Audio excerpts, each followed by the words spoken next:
An envelope calculation during the Iraq War. It seems to me that 6 months' expenditure on the Iraq War would have solved the problem of the Amazon forever, would be sufficient to compensate the peoples of the Amazon so that no single tree ever needed to be cut down again to garden and look after that amazing resource. But we can't make that decision as a global community.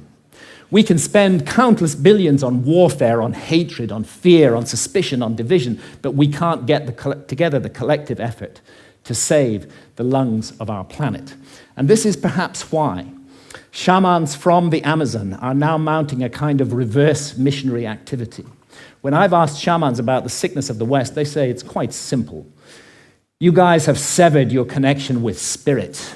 Unless you reconnect with spirit and do so soon, you're going to bring the whole house of cards down around your heads and ours.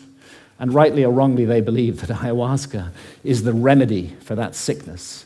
And many now are being called to the Amazon to drink ayahuasca, and ayahuasca shamans are traveling throughout the West, offering the brew, often under the radar, often at personal risk, to bring about consciousness change. And it's true that the message of ayahuasca, the universal message, is about the sacred, magical, enchanted, infinitely precious nature of life on earth and the interdependence of material and spiritual realms. And it's impossible to work with ayahuasca for long without being deeply and profoundly affected by this message. And let's not forget that ayahuasca is not alone, that it's part of an ancient worldwide system of the targeted, careful, responsible alteration of consciousness.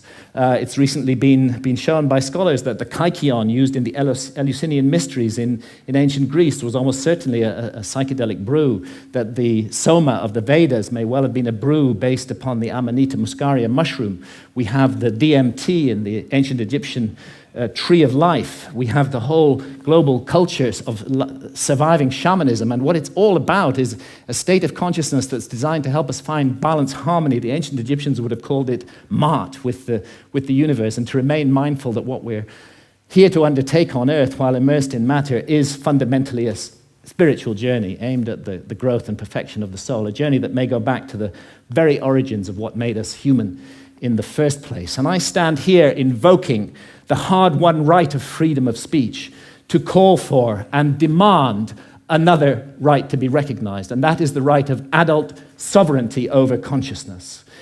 There's a war on consciousness in our society, and if we as adults are not allowed to make sovereign decisions about what to experience with our own consciousness while doing no harm to others, including the decision to use responsibly ancient and sacred visionary plants, then we cannot claim to be free in any way. And it's useless for our society to go around the world imposing our form of democracy on others while we nourish this rot at the heart of society and we do not allow individual freedom over consciousness. It may even be that we're denying ourselves the next vital step in our own evolution by allowing this state of affairs to continue, and who knows, perhaps our immortal destiny as well.